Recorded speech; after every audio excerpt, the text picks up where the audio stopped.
استنى قبل ما تعمل سكرول وقبل ما تقول الفيديو ده مش ليا، خليني أسألك سؤال واحد بس. لو حد جه دلوقتي وقالك بعد سنتين هتحتاج مبلغ كبير فجأة، جواز، شقة، مشروع، سفر، هتعمل إيه؟ لو إجابتك كانت ربنا يسهل أو نشوف وقتها، يبقى الفيديو ده معمول علشانك أنت بالذات. أنا مش جاي أديك نصايح تنمية بشرية محفوظة، ولا جاي أقولك اصحى بدري وننجح. أنا جاي أقولك إزاي واحد عادي بمرتب عادي ومسؤوليات عادية يقدر يوفر لحاجة كبيرة من غير ما يحس إنه مخنوق ولا محروم ولا عايش أقل من غيره. ركز معايا، لأن اللي هقوله ده لو طبقته مش هيغير حسابك في البنك، بس هيغير نظرتك للفلوس للأبد. أكبر كدبة اتربينا عليها إن التوفير يعني حرمان، إن اللي بيوفر واحد بخيل، واحد مش عايش، واحد بيعد على نفسه. والحقيقة التوفير مش مشكلة فلوس، التوفير مشكلة عقلية. إحنا اتعلمنا نصرف الأول ونوفر اللي يفضل، وعشان كده ولا عمره بيفضل حاجة. خليني أقول لك جملة خد بالك منها كويس: اللي بيصرف قبل ما يفكر بيفضل يحلم طول عمره. خليني أحكي لك عن نفسي شوية، مش علشان أعمل بطل، لكن علشان تفهم إن اللي بكلمك فيه اتعاش. كان في فترة مرتبي ثابت مش كبير، ومسؤولياتي بتزيد، وكل مرة أقول أبدأ أوفر من الشهر الجاي يجي ويخلص وأنا مش فاهم الفلوس راحت فين. قعدة طلب أكل، مشوار، حاجة صغيرة، بس الصغيرة دي كانت بتاكل الكبير. لحد ما في يوم وقفت قدام نفسي وقلت أنا لو فضلت كده عمري ما هعمل حاجة كبيرة في حياتي. وساعتها ما غيرتش مرتبي، غيرت طريقة تفكيري. أهم قاعدة في التوفير وأبسطها وأكتر واحدة الناس بتكسرها: وفر قبل ما تصرف مش بعد. أول ما الفلوس تدخل اقطع منها وخبيها وابعدها عن عينك، حتى لو مبلغ يضحك، حتى لو تحس إنه ولا حاجة. الموضوع مش رقم، الموضوع عادة. اللي يستنى آخر الشهر يبقى بيضحك على نفسه، لأن آخر الشهر دايما مفلس. وهنا بقى تيجي المعركة الحقيقية، مش مع الفلوس، مع نفسك. الصوت اللي جواك هيقولك طب معيش، طب ما الناس كلها بتصرف، هو أنا هتجوز الشهر ده؟ والصوت ده لو سمعت له هيفضل مسيطر عليك طول عمرك.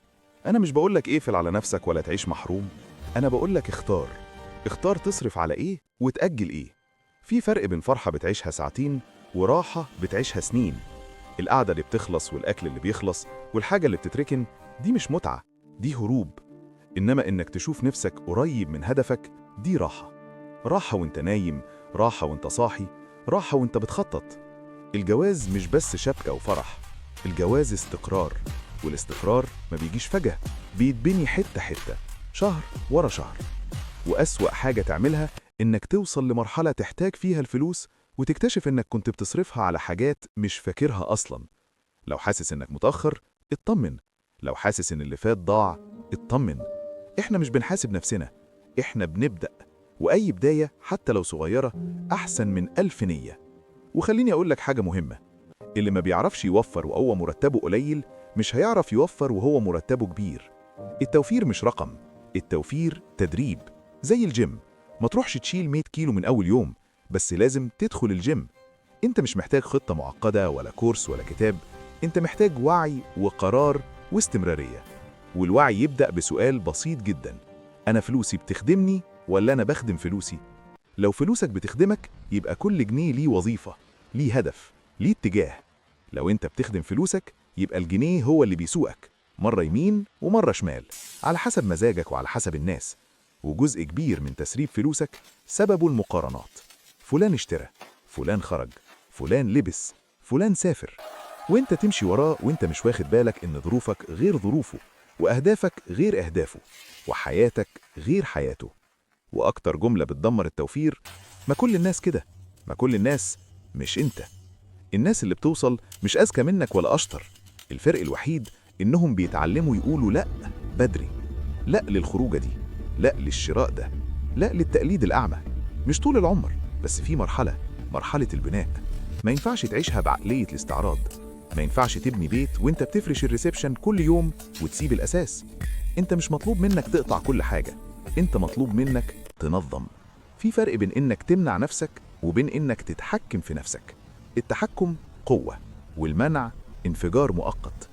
اقسم فلوسك ذهنيا: جزء للأساسيات، جزء للمتعة حتى لو صغير، وجزء للمستقبل. وده خط أحمر ما يتلمسش ولا يتفاوض عليه، لأن ده أمان.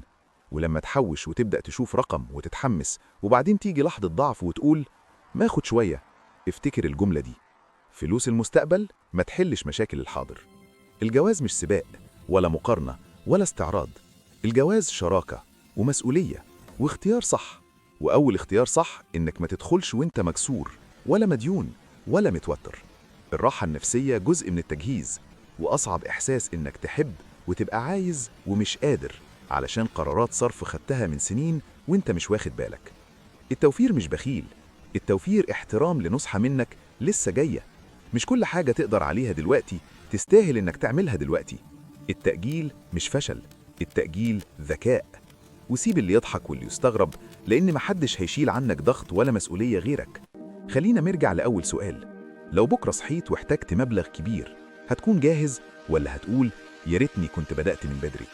أغلب الناس ما بتفشلش علشان دخلها قليل، بتفشل علشان فضلت تأجل. وانت دلوقتي عارف الصح وعارف الغلط. والتغيير محتاج قرار إنك تحترم نفسك اللي جاية وتستثمر في أمانك وراحتك ومستقبلك. ولو حسيت إن الكلام ده طالع من جواك، يبقى أنت مش لوحدك. ولو حابب تكمل معايا وتحول الفلوس من مصدر قلق لمصدر أمان، اعمل اشتراك وسيب تعليق وقول لي بصراحة: إيه أكتر حاجة موقفة التوفير عندك؟ قلة دخل، مصاريف، ولا نفسك؟ ونبدأ منين؟